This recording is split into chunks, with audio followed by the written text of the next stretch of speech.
आपने और हमने सबने मिलकर डॉक्टर बाबा साहेब अम्बेडकर और माननीय कांशीराम साहब की कुर्बानी को बेकार कर दिया। अरे कौन से कारण थे? माननीय कांशीराम साहब ने नौकरी छोड़ी, परिवार छोड़ा और तय किया कभी शादी नहीं करूंगा, रिश्तेदारों से कोई संबंध नहीं रखूंगा, कोई प्रॉपर्टी नहीं बनाऊंगा। पूरा जीवन हमारे और आपके लिए दे दिया। हमने क्या किया?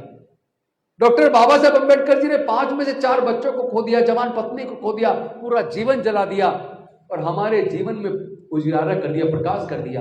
हमने क्या किया?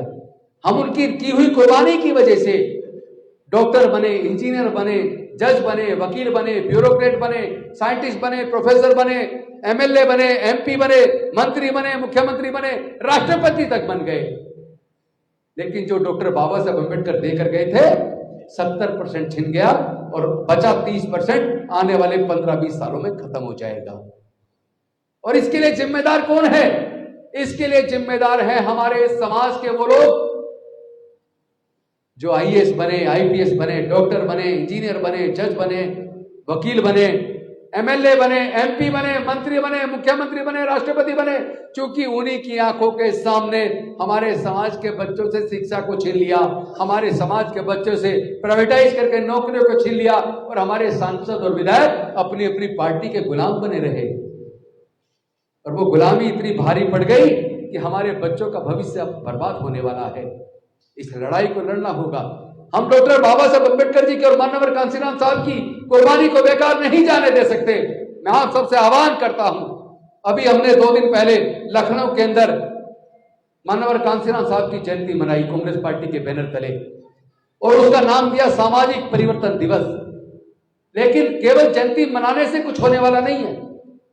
वहां सबकी तरफ से एक प्रस्ताव आया कि माननीय कांशीराम साहब को भारत रत्न मिलना चाहिए और उस प्रस्ताव को पारित किया।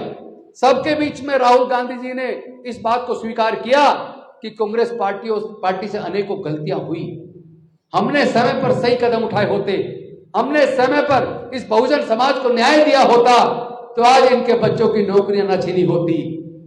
आज ये शिक्षा इतनी महंगी जो हुई है, इसका कारण यह है कि हमने सही समय पर सही निर्णय नहीं लिया और मनुवादियों को ताकतवर बनने दिया। तो आज समय आ गया है गलतियों को सुधारने का।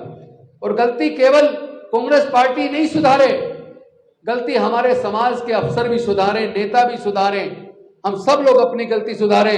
क्योंकि हम कहीं ना कहीं अपने मिशन से भटक गए। कहीं ना कहीं डॉक्टर बाबा साहेब अम्बेडकर और माननीय कांशीराम साहब का जो कुर्बानी थी, हमने उस कुर्बानी को हम भूल गए और सब लोग अपने पत्नी, अपने बच्चे और अपने परिवार तक सीमित हो गए और तो और नशे के आदी हो गए।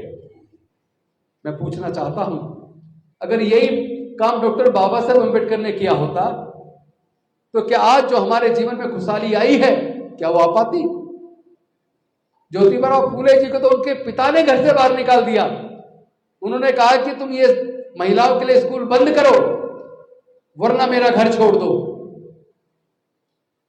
तो फूले जी ने और सावित्रीबाई फूले जी ने पिताजी का घर छोड़ दिया, लेकिन भारत की महिलाओं के लिए जो स्कूल खोला उसको ना बंद करके उसको चलाना स्वीकार किया।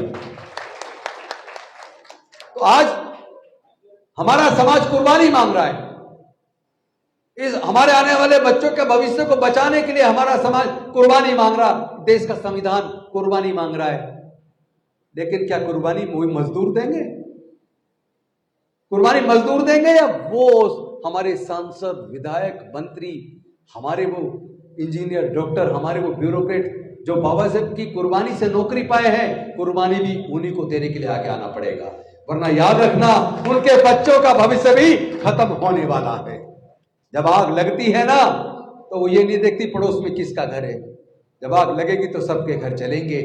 तो केवल गरीबों के बच्चों का भविष्य बर्बाद नहीं होगा, जो बड़े बड़े अफसर बने हैं ना बाबा साहेब की कुर्बानी की वजह से, उनके भी आने वाले बच्चे बर्बाद होने वाले हैं। इस बर्बादी को बचाना होगा।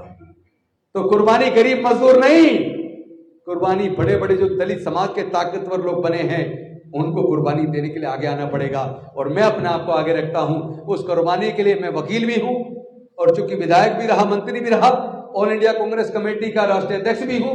इस नाते मैं ये कहना चाहता हूं कि केवल गरीब मजदूर नहीं, सबसे पहले मैं तैयार हूं अपनी कुर्बानी देने के लिए, लेकिन अपने बच्चों का भविष्य बचाना होगा साथियों, अपने बच्चों का भविष्य बचाना होगा।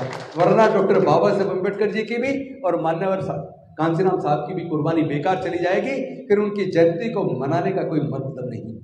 अगर हम उनके सपनों को साकार नहीं कर सकते, अगर हम अपने बुजुर्गों की सांस्कृतिक विरासत को नहीं बचा सकते, तो हमें डूब के मर जाना चाहिए। हमें लड़ना होगा, अपने बच्चों के भविष्य के लिए लड़ना होगा। इस संकल्प के साथ मैं अपनी वाणी को विराम देता हूं और मान्यवर कांसीराम साहब को अपने श्रद्धा सुमन अर्पित करता हूं कि अब मेरा पूरा जीवन ऐसी टीम तैयार करने में जाएगा जो डॉक्टर बाबा साहब अम्बेडकर और मान्यवर कांसीराम साहब के सपनों को साकार करेगी।